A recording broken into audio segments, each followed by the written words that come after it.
shit. You gotta rhyme it. Mark, won't you get your shit to work? Get it to work now. We don't do that bullshit. Talk serial killer some more. Yeah, cause more. Yeah, no, I started recording again because I wanted everybody to know what it's like when I was actually trying to fix a problem, and I'm like, oh, that's weird.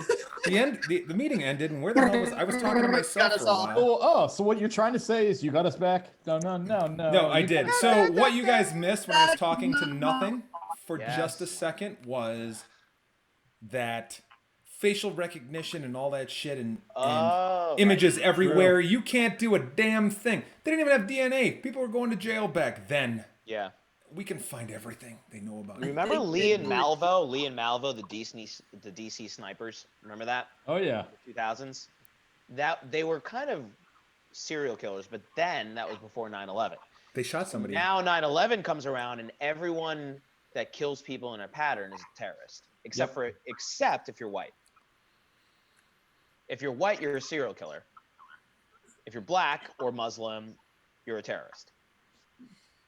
I mean, where's my sign? Where's my desk with my sign that says? Right, change that. Yeah. I got it. Because you just said white people, so that brought me to what it changed to. Where was now they know they'll get caught. You don't. Three other people sitting. Hold on. We don't serial kill anymore. We just mass murder. Because you can't slowly kill one person at a time. I would be angry, shoot holes in someone's car. You're like, look, if I want to get away with this, I got to get all my guns, all my bullets, and go to that synagogue or that mosque. Yep. Not my house. We've had enough death. Leave it alone. Yeah, well, the Pittsburgh mosque. I mean, yeah, I know. My people are persecuted. I get it. Just like your people are persecuted. Speaking of which, how come nobody runs into black churches? They always go to like weird places. They go to like, I'm gonna go to a synagogue, or I'm gonna go to. I know they did back in the day. We're not gonna say that. I'm gonna run into this place. First of all, no, I think. I mean, I can't get in the mind of that. I think it's more. But you're right. I think it's more mass shootings. It's more white terrorism since Columbine, right? I don't think that. I think the psychos are like, I'm just gonna do this. I don't think there's enough psychos like Jeffrey Dahmer anymore that want to meticulously eat people's brains. Just so we're clear, you want more Jeffrey Dahmers in the world. Can we get that on the record? How many people did he kill? I mean, I don't know. Like 12? Yeah, I wasn't a lot of paying people. attention. I was reading the news clippings. This leads me to our review of Tiger King. Yay. Movie reviews. All right, so let me just start out by saying that this is obviously a product of its time because no one has anything to do right now. It dropped at a perfect time for this. It actually dropped a week before the LA quarantine and what I presume is the national quarantine. Most of these documentaries are pretty good when they're salacious and they're like big documentaries where it's like big characters. We're going to reveal shit as we go along. They delineate the information very well. I personally think I'm going to rate this documentary for me as opposed to the other documentaries that I've seen on Netflix and other areas. Like what other documentaries are you comparing it to? We can get into that. Because I do have that. I have American Worker, and everybody wants to know why the Chinese are going to be able to contain Corona. Everyone should watch that, and you'll understand why we never could get there. Well, okay, so let's talk about that. So before we do a list, let's talk about what do we. This to me is like white trash, salacious documentaries. So it's not something. It's not like an Inconvenient Truth. So we're not here for a serious. There's no activism behind it necessarily. Oh no, this is brutal white trash. Right. So we're here for big reveals. Holy shit! Look at this character. Can you believe this happened? What the fuck's going on? Those like first of all, Fire Festival. So I think Fire Festival launched this mini genre that we're in with documentaries. Because it launched we're going to lay out in the pilot, in the first episode, here's the beginning, here's the middle, and here's the end. And we're going to tell you how we're going to get there through the series, through the documentary. I feel like that's like Making a Murderer was before that, and that felt like more what kicked it off. Like that had such huge success that they like started a serial podcast. like that. Yeah. Yeah, it's like I mean, it's the oldest or it's the oldest. What do you call it? Like idiom in the book, like for media. If it bleeds, it leads. People love reading and watching shit about killers. For this documentary, it's just like I almost feel like it's the opposite of dramatic irony, whatever the term for it is. Where dramatic irony is like the reader and the audience, the viewer knows what's going to happen, but the character doesn't. But they can see it coming. This is kind of the opposite. They're just like.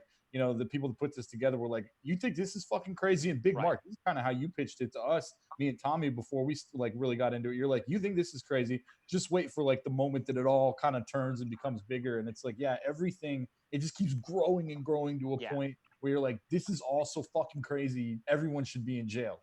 Yeah, no, it's like, yeah, exactly. You started out where you thought, I'm Carol Baskins and I'm the big cat person. And then, hey, cats and kittens. Yeah.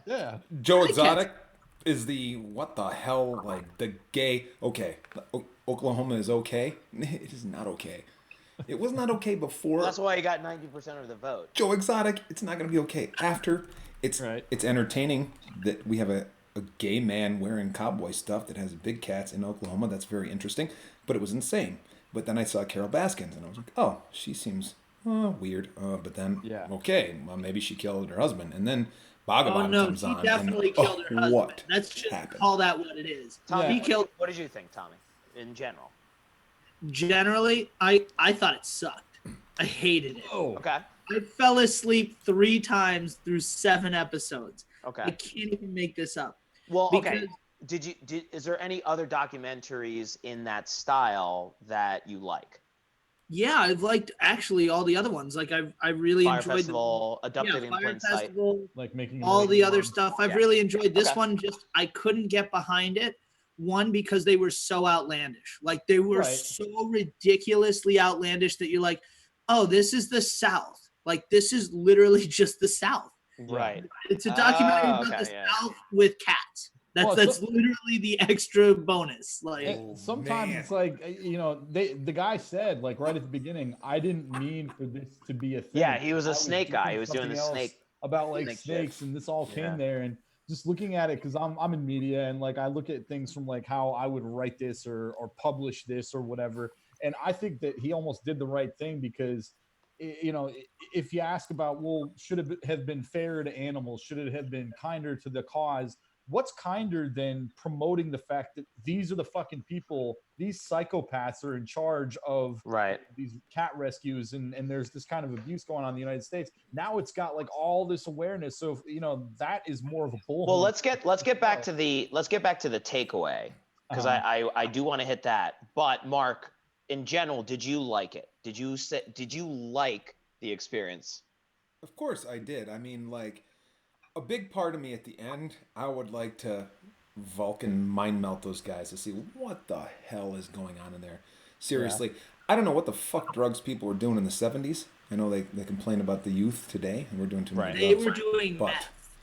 They made that very clear. They used to be like, meth, I don't know what the hell happened that a bunch of hippies in the 70s wanted to raise cats, and Bhagavan wanted to be the guru of banging random women who want to go hang out at his place that are 17.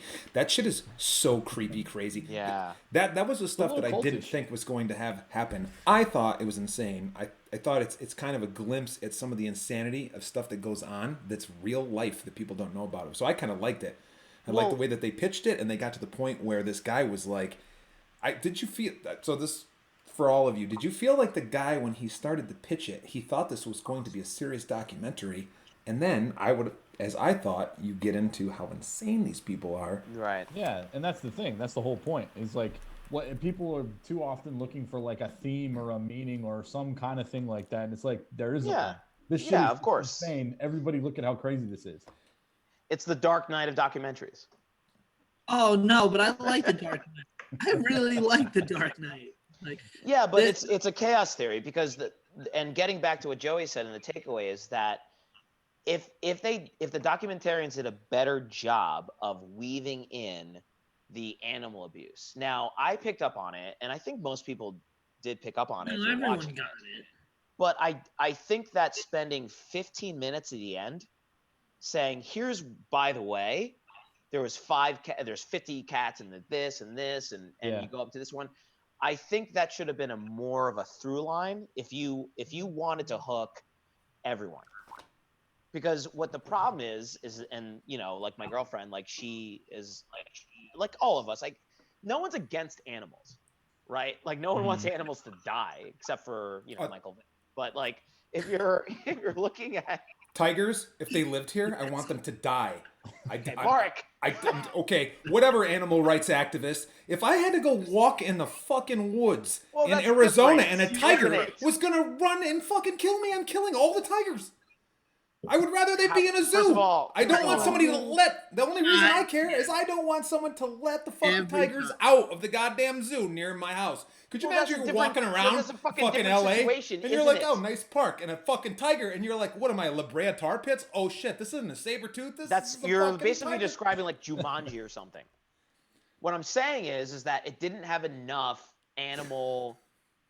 things from the animal's perspective, things why this is bad. It waffled back and forth. Like in the first 3 episodes, Joe Exotic is like, maybe he's actually doing a good thing. Yeah. See, the problem for me is you call it Tiger King, but realistically, it's like Joe Exotic, A Fucked Up Life is basically what this documentary was. Well, that's the thing. Like, so I ardently subscribe to the idea that all the best biographies and biopics and whatnot take on the life of their subject. And that doesn't mean, you talk about how it was absent a through line. I agree with you, but I don't know. It was completely absent a through line. I don't know if the obligation is necessarily there because this world is fucked up. That guy is fucked up. And this documentary is fucked up. And it's but then why have to pay it off? Why spend so much time paying it off if the obligation isn't there for the through line of animal care and exposing what they did? That's what I'm saying. Like, you made this documentary and you call it Tiger King, but realistically speaking, it's just Joe Exotic and how totally screwed up that dude is and what he did to like his 2 quote unquote husbands who were straight that he basically just got high as balls and took advantage of. Right. Like, that's I'll get to that. Hang on to that question. Mark, do you think that the documentarians had an obligation to highlight animal cruelty, or do you think that it just should have been sensational trash like Jerry Springer? I generally care about these things, but I'm a realist. I think we should attack the real problems in the country, like Corona, not fucking tigers right now, which should not be there. Well, I don't this even was care. actually on the platform already. I know, this is dumb. Like, that's what I'm saying is, like, this whole thing, people have fucking tigers and they're fighting with each other, and one person says you're saving them, get into that. saying this, and it's just we can get into that. Do you guys think that it's a big documentary because of what's going on? I thought you think it's a product of its time because we're all fucking stuck? The thing is, if we weren't all chapped, no one would watch this. Go ahead, Joe. So I don't know if no one would watch it. I do think it's the product of our time from the standpoint of we have come to, like, in this internet age, in this social age, and I'm definitely not making light of the Me Too movement or anything like that. But one thing that's spurred on is the idea that there's truth and there's like this really seedy underbelly that we didn't really know about in a lot of discovery age, basically. Yeah, the discovery age, and this is kind of like that. Like, A, it's going on, and B, none of us we're almost prepared as a viewing audience to be like, oh, okay, I totally believe that shit is fucked up, because that's what we live in right now. Like, we are conditioned to believe the worst. Like, so to go back to the point, not that we have to get too deep into it right now, but did Carol Baskin kill her husband? I think a lot of people would say they believe that she did. Did you see O.J. Simpson come out on the golf course and say he thinks? Do you know how many layers of wrong that is? Yes. The fact that he's out in the golf course. Wait. What did he say? What did he say? He said that. Oh yeah, I think that. No, wait. That's racist. Oh yeah, I think that Carol Baskin did kill her. And like, I guess it takes one to know one. Well, if I don't even know how to go. I don't know where to go with that. OJ saying that she killed him is one of the greatest moments in history. How did I not know about this? And he's golfing, by the way. As he usually is. Clearly. Did you guys hear about what happened post? I was reading a New York Times article. Yeah. Go ahead. Did any of you guys see any of this? I saw that he lip synced all the songs. Yeah, that's by the way, actually one of the things exactly that I wanted to talk about. Clearly, right? Yeah. There was a ghost band. He would send some ideas, and apparently they were like, okay. Wait, Tiger King or OJ? I'm missing it. Tiger King, sorry. Tiger King. Amazing. So the quote was in this New York Times article. It was just funny. They're like, what has happened since? And they got onto this, and they're like, he gave these people in Washington, these two guys, to make these songs. And the quote from the guy who was talking about it was like, and of course I have to love it, I didn't know he was going to Milli Vanilli our songs. That's what he said. He's Milli Vanilliing this. Like, oh my God. And then he's like, he's got a $94 million lawsuit for like wrongful discrimination because an openly gay male with the largest collection of generic tigers and crossbreeds is a victim. Oh. Yeah, no, I'm done. That's it. I'm out. I'm tapping out. Somebody else go. Tommy. Yeah. So the fact that his husbands were straight. Yeah. He seems to think that sexuality is a fixable position. Now, I would say that I could make Tommy my bitch. I'm going to. That's not true. That is not true. You have tried. No.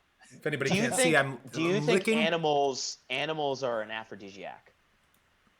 I think they are, yeah. But like that, it's not just the animals. The animals got them to Joe's park. Yeah. And then, oh, you're an addict to this? Why don't I pump you full of it? And if you're cool with me continuing to pump you full with it, I get to do what I want. That's literally what I got from Now, they were on meth, and they were young and on meth. Well, that's what I'm saying. Like, you're taking kids that don't know any better. You're talking like kids straight out of college who, let's be honest, are stupid. You figured out I was stupid like 30 seconds in based on the story but I didn't try and seduce you with like... Exactly. You weren't like, oh, by the way, that's not going to work with this girl, but what about me? Like, that's not... Number one, it wouldn't have worked too. What's that supposed to fucking mean? Also, who the fuck not into dudes? Go ahead, Mark. Who's going to look at tigers and get horny? I look at tigers and I'm like, run the fuck away. I'm glad I don't live in India. Power. They jump out of the goddamn... That's what I'm saying. It's all about power. People get turned on by power, and like tigers are straight power. That's the intersection of it right there. If it's aphrodisiacs, sometimes they're about power too. And this whole thing about like holding a baby tiger cub in your hand and being able to control them. Influencers, yeah. Remember when you were like the old school date, like Tinder and what was the other one? Bumble. Like you were surprised I think they're still around. How many girls and guys were... That's like contemporary school. I was just about to say, that's about... I'm starting to learn about it, so that means it's been around a little bit, but it's still there. Where we just give up guns? Everyone's like, damn, guns are not cool. We'll just get tigers and they'll make me horny. I was like, just go shoot a gun. That shit's still legal. That's true. Or have a fucking animal. Would you guys watch a documentary about Harvey Weinstein? If it came out before Harvey was accused of all of the fucking terrible things that he did. If I could watch him shuffling in his little shuffler, going to court for 2 hours back and forth, I would watch that documentary. I'm with that. But that's because you know what he's done. No, like Mark's phrasing it in a way like you didn't know what he did. Like Joe Exotic. Watch a documentary that shows that he's the biggest piece of shit on earth, right? Would you identify with him? Because he came up with storylines like, some of the greatest movies. He has come up with, as a producer, he literally influences movies. Like, for example, for Seven, What's in the Box, he came up with that. What's in the box? Yeah. First, great line, number one. One of the greatest movie moments ever. We couldn't do that? Kevin Spacey, who was also in one of the greatest movie moments ever. So how do we delineate? How do we watch these people and think about these people? Go ahead, Joey. I think it would be different because if you didn't know what Harvey Weinstein did, yes. But here's the thing, like as long as you say who he is, like, he's a movie producer, he's a guy with power in Hollywood. I'm not sure people would be too shocked to find out that he's done some completely. What if he looked like Brad Pitt? I mean, almost even more so, right? I mean, that's how he gets them. Tommy. So in the documentary, would it show like that he was actually a piece of shit doing it, or is it just like, oh, these are all the things I did in media, this is all I did? It would show his rise. It would show his rise and what he's done for people. Yeah. And then it would like Joe Exotic. It would show. So are you saying would it be compelling? Would it what would it have done for him? Because think about it, Joe Exotic, for all intents and purposes, is a scumbag of the highest proportions. Mark. I think that it would be interesting because I think that this country has changed quite a bit in the last 20, 30, 40 years since I've been born. Like, that shit was regular. Like, smacking women on the ass. Yeah. And he's old. Mad Men stuff. I know, like, everyone's going to say, ageist, you're too old, whatever. I'm like, but my grandfather used to be touchy-feely. It was a different time. You know, like they say about Biden. Oh, he's nice. I was like, I know. Now, dude, I think the thing is, he said 10 years. When he also, the stuff that he did was fucking vile as shit. When you use your power to lord over another one, that's why I don't like. We don't have to talk politics. Grab her by the pussy. Fuck that guy. If you think you can just lord over any other person, I'm a anti-bully person, so I would run in there and smack the shit out of somebody that thought they could get someone out. Also, who wants that? I don't know. That's gross. I would be interested to see how he went from. I don't know. If I was alive in the 80s, I still don't think I would do this. I wouldn't do this. If I was powerful in the 80s, I might be doing blow and doing two martini lunches, but I don't think I'd be like, hey, let's just go take control of these women because we can. That's weird. That's the weird part of it. Like, Harvey Weinstein doesn't make any sense to me because, like, there's no part of me that would be like, oh, I'm in such a powerful position. Right. I'm just going to be a huge asshole. Like, I'm going to do whatever the fuck I want because I can. Like that. Like Joe Exotic. Like, you're in this position, so you're going to, who you can take advantage of. I think that's probably why I didn't like it. Like, I'll be honest. Yeah. Like, it's so, like, I can't connect with any part of it. Like, your face is frozen, by the way. I know. All of you are frozen for a minute. It's my internet. I'm sorry. I kind of agree. Joe, what do you think about that? I think that I'm okay with not connecting to anyone in it personally because I think it's like a circus. Once they found this out, it's like they said that I mean, when you looked at like I guess not the trailer so much as like if you ask people to write about it or describe this documentary to them, a lot of them hitch onto the fact that Joe Exotic went to jail for this murder for hire plot. Then you start watching even the first couple episodes, and you're like. Immediately you're like, oh my god, there's so much more crazy shit going on here. When they dug up the tiger's skulls in the fucking... Did they? Yeah. And so it's like, you didn't see that. And it's, for me, it was more about the process of seeing this guy who was looking for something else, and he finds this whole crazy world, and it's so much crazier than he could have even imagined that he decided to just say, you know what? Here this shit is. I'm putting this out there. I'm letting you guys judge and take away from it. If you don't connect with someone, that sucks. If you think it should have been more about animal rights, I hear that, but overall it's kind of just like, look, this shit is too crazy. I'm just going to document it and put it out there. It's almost Tommy, like a documentary. But you connect with that concept. You connect with the concept. That's true. Like there's something bigger than you that you don't really quite understand, but like it allures you in. Like that's my problem was I didn't connect with anything in it. Like I watched the whole thing and there was nothing I could sit there and be like, oh, I've been in this situation, or, oh, like, I understand this kind of power. Like, oh, this is like totally out of my mind, but like, whatever. I just couldn't get into it. Like, I can understand like weird stuff. Like I watched Making a Murderer. That's totally messed up, but I can at least relate to like, oh shit, that guy looked like he was accused of murder, but he wasn't the murderer. And now like, that's because he looked like you. He was in there. He kind of figured out how to murder like a weird, fucked up way. Like I could understand how you get mind fucked there. Mark, final word. No, I was just saying that Tommy. I'm just like look at him try. I didn't make a connection there because the Pittsburghian didn't identify with the random, so outside of the scope of what I'm used to. it was way outside of everyone's scope. But here's my final word on it. I think that I think it's a very mediocre documentary. I think that the documentarian did a great job of 5 years of diligence, great filming. I don't think it's better than Fire Festival whatsoever. No. I don't think it's better than I don't know if you guys have seen this, Abducted in Plain Sight. Tell Me Who I Am. Great. I like that. With the twins. I think simplicity sometimes trumps. Is better than colorful characters that you feel while you're watching it. Am I watching the truth? Yeah. And I think that sometimes this documentary went away from let's just tell you what happened, and it went to, hey, here's a lot of shit, and we want you to react to it. Yeah. Joey, go ahead. Final word. I was thinking, like, you know, comparing it to other documentaries, like OJ Made in America, which might be the best, honestly, documentary I've ever seen.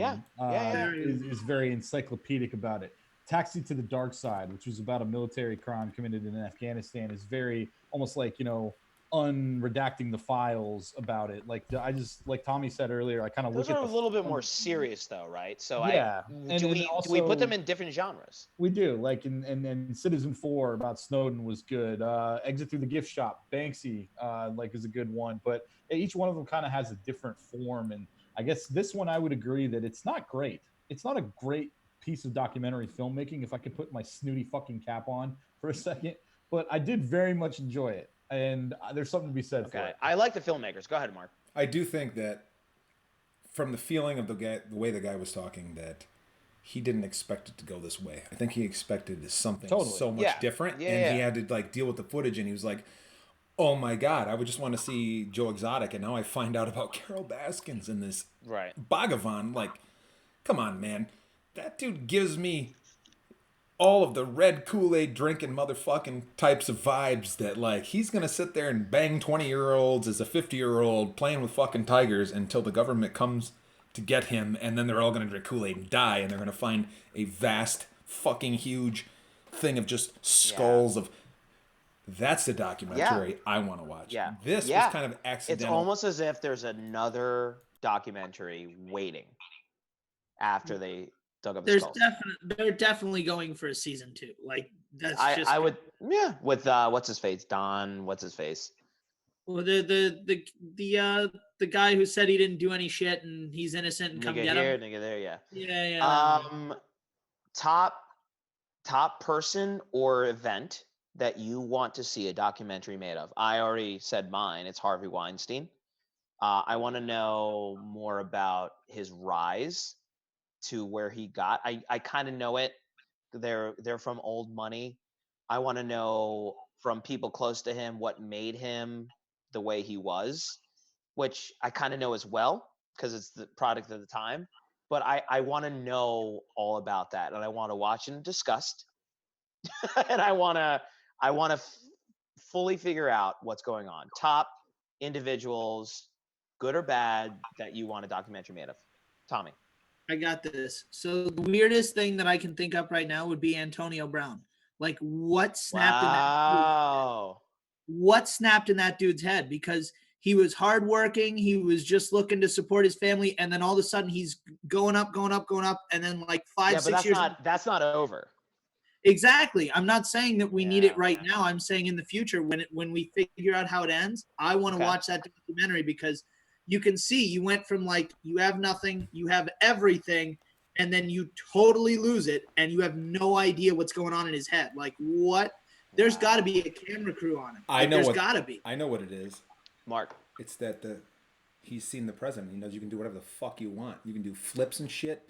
You can tell doctors to do whatever you want. You can be president of the United States. Don't think that Antonio Brown is listening to Donald Trump for his movement. I don't even think he knows who the president is. I know he doesn't, but correct. He's just making insane stuff up. Mark, you have one?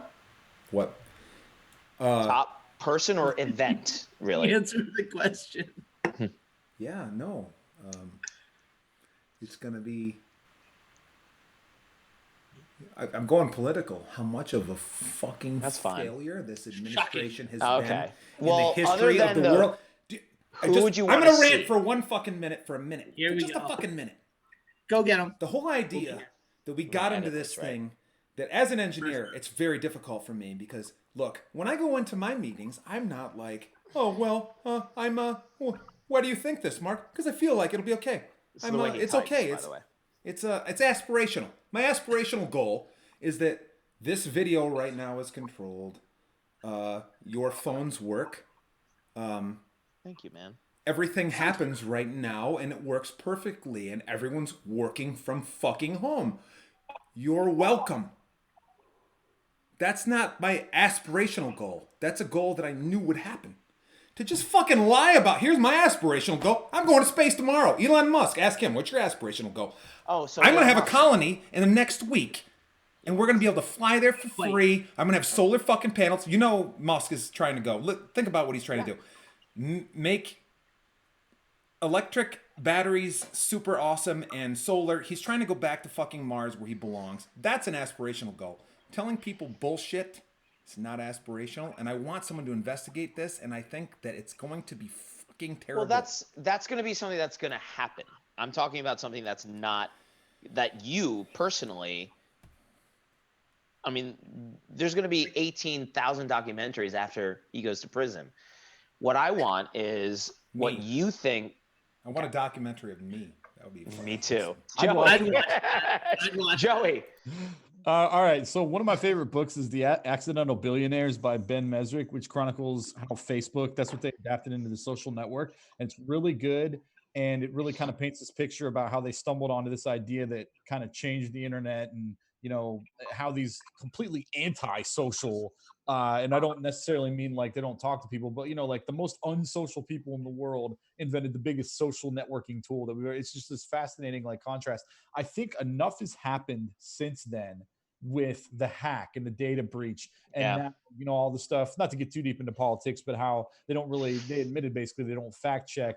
And how, you know, like certain politicians who shall remain nameless apparently are using it as a tool to kind of get their messages across in the propaganda. Like there's enough there post that book, post social network film, which more people saw than read the book, that I think that there would be a really good follow-up there. I don't know if it'd necessarily be a sequel. I think it would be probably the same thing in spirit, but it would be building off of what that happened. And I want to say that because, like, you know, I don't want to necessarily just throw out, like, I agree that, like, the documentaries made about the contemporary events right now and politics and social relations are going to be fascinating.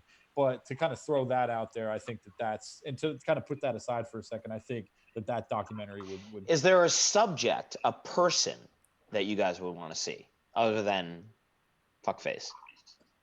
Tommy. I mean, I already threw mine out. I told you. Yeah, you got it. Mark. A person. I can't. Hold on. You have to come back to me because I do have to say. Yeah, I'm trying to think. The creator of Twitter, again, not to go down too same of the rabbit hole, but not a lot is known about Jack Dorsey, is it? I mean, I could be wrong here, but I don't think he's really had Jack Dorsey. And Instagram, right? They're all Mark Zuckerberg. They all are now. I think they're all like a Zuckerberg joint, if you will. But they're a Zuckerberg coaching tree. Go ahead, Mark. Got one. How do you say his name? Fucci? I don't know. Anthony Fauci. I want to say it's Fauci. Oh, yeah. I was, Fauci. yes. Yeah. As a technical person, one of the reasons he's going to get a movie. Everyone always asks me about, you know, how I feel about things. It's usually because of the sciences. Everything I do is fact-based. Like, how do you stand next to these people have no idea what's going on? And you know, and like, just for me personally, a month and a half ago, I like cashed the hell out, and I was like, this is going to be insane. And I watched the rest of the country, and I even had my own friends tell me you're full of shit.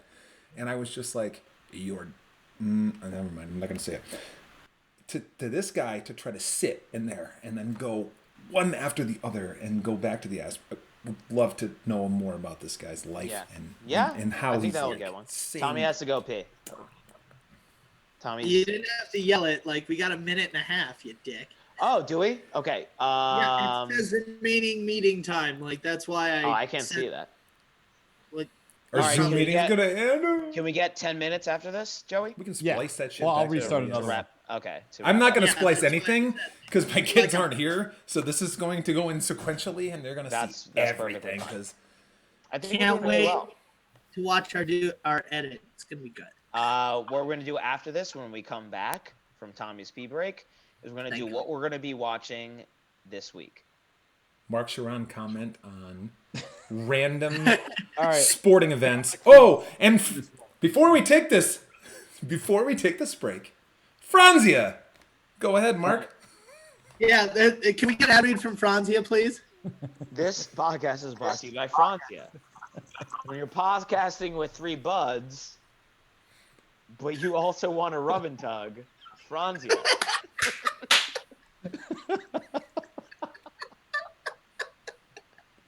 You're really good at these random rhymes, and you did that a lot.